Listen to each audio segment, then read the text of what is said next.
ادے پور میں جو واقعہ پیش آیا ہے وہ بالکل غلط ہے، انسانیت سوز ہے اور اسلامی تعلیمات کے بھی خلاف ہے۔ اگرچہ کسی شخص کو اللہ کے رسول کی اہانت کی اجازت نہیں ہے، حکومت کو ایکشن لینا چاہیے، لیکن اگر حکومت کوئی اقدام نہ بھی کرے تو کسی مسلمان کو دینی شرعی اعتبار سے اس کی اجازت نہیں ہے کہ وہ کسی کو مجرم قرار دے اور پھر اس پر خود ہی سزا نافذ کرنے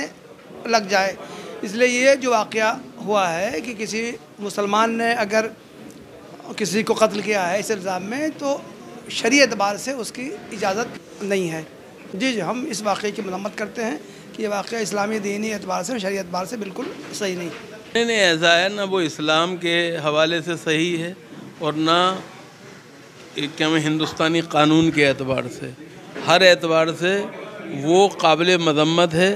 اس کی بھرپور ہمیں مذمت بھی کرنی چاہیے، سرکار سے مطالبہ کرنا چاہیے کہ وہ جو ذمہ دار ہیں ان کو اس کے لیے سخت سے سخت سزا دیں، کیونکہ اسلام جو ہے وہ بنیادی طور پہ کسی کی جان لینے کا قائل نہیں۔ دیکھیے جو پورا معاملہ ہے یہ بالکل غلط ہے، یہ بالکل غیر اسلامی ہے اور ملک کے آئین اور دستور کے بالکل خلاف ہے، اور مسلمانوں کی ایسی کوئی ہسٹری نہیں ہے کہ وہ اس طریقے کی کارروائیوں میں کبھی بھی ملوث پائے گئے ہوں۔ یہ انفرادی طور پر ایک کارروائی کہی جا سکتی ہے، لیکن پورا مسلم سماج، پوری مسلم قوم اس ادے پور معاملے کی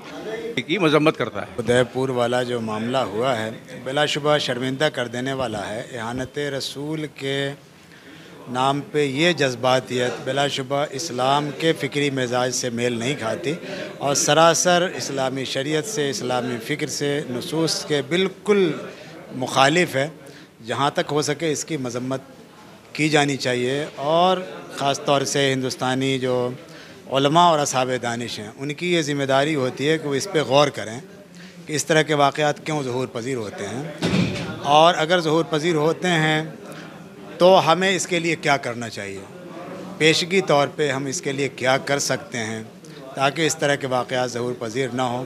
بہت زیادہ ضروری ہے کہ ہمارے ادارے، ہمارے اصحاب علم و دانش اس پہ غور و فکر کریں اور لاحق عمل مرتب کریں۔ اس طرح کا رد عمل کی اجازت اسلام میں نہیں ہے، اور یہ جو کچھ ہوا ہے صحیح نہیں ہوا ہے، اور اس سے مسلمانوں کو جو ہے کہ کچھ فائدہ نہیں سوائے کچھ نقصان کے، اور ایسی حرکتوں سے مسلمانوں کو بچنا چاہیے۔